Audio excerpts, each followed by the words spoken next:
எப்பொழுது பார்த்தாலும் சொல்லுவார் திரு ஸ்டாலின், எங்க கூட்டணி வலிமையான கூட்டணி, நிலையான கூட்டணி, ஒத்த கொள்கையுடைய கூட்டணின்னு. எங்க காங்கிரஸ் திமுக ஒரே கொள்கையாவும் இருக்குது?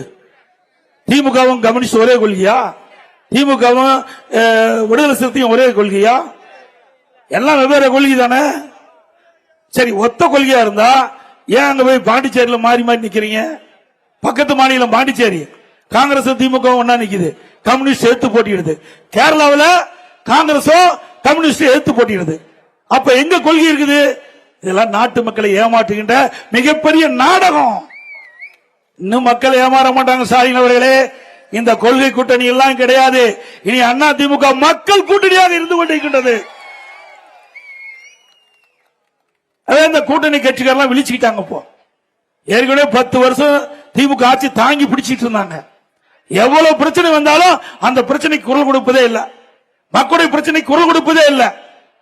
இன்னைக்கு தமிழகத்தில் கொல்ல திருட்டு பாலியல் கூட நடக்காத நாளே இல்லை. அதை பத்தி எல்லாம் சட்டமன்றத்தில் வாய் திறப்பதே கிடையாது. திமுக அரசாங்கத்துக்கு முட்டு கொடுத்துட்டு இருந்தாங்க. திமுக அரசாங்கத்துக்கு திராவிட முன்னேற்ற கழக தலைமையில் அமைக்கப்பட்ட கூட்டணி கட்சிகள் முட்டு கொடுத்துட்டு இருந்தாங்க.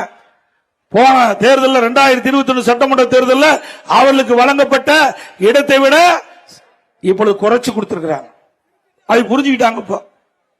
இப்ப வெவ்வேறு மாதிரி பேட்டி கொடுக்கிறாங்க. திமுக அரசாங்கம் நடக்கின்ற ஊழலுக்கு எங்களுக்கு சம்மதம் இல்லைன்னு. திமுக அரசாங்கத்தில் நடைபெற்ற ஊழலுக்கும் கூட்டணி கட்சிக்கு சம்பந்தம் இல்லைன்னு பேட்டி கொடுக்கிறாங்க. இன்றைக்கு பூனைக்குட்டி வெளியே வந்தது. திமுக முகம் மக்களுக்கு அடையாளம் காட்டப்பட்டு விட்டது. திரு ஸ்டாலின் அவர்களே, எத்தனை நாளைக்கு இந்த கூட்டணி வச்சுக்கிட்டு மக்களை ஏமாற்றுவீங்க? இன்னைக்கு கூட்டணி நம்பி தான் திமுக இருக்குது, மக்களை நம்பி இல்ல. திமுக கூட்டணி நம்பி இருக்குது, அண்ணா திமுக மக்களை நம்பி இருக்குது.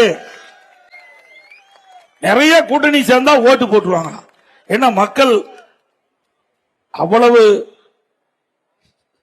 சிந்திக்க தெரியாதவர்களா?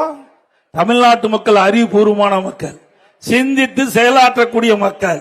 யார் சரியானவர்கள் யார் தவறானவர்கள் சிந்தித்து எடை போட்டு இன்றைக்கு தேர்ந்தெடுக்கக்கூடிய திறமையான மக்கள் தமிழ்நாட்டு மக்கள். திரு ஸ்டாலின் அவர்களே, ஒரு முறை ஏமாந்து விட்டார், மறுமுறையும் தமிழ்நாடு மக்கள் ஏமாற மாட்டாங்க.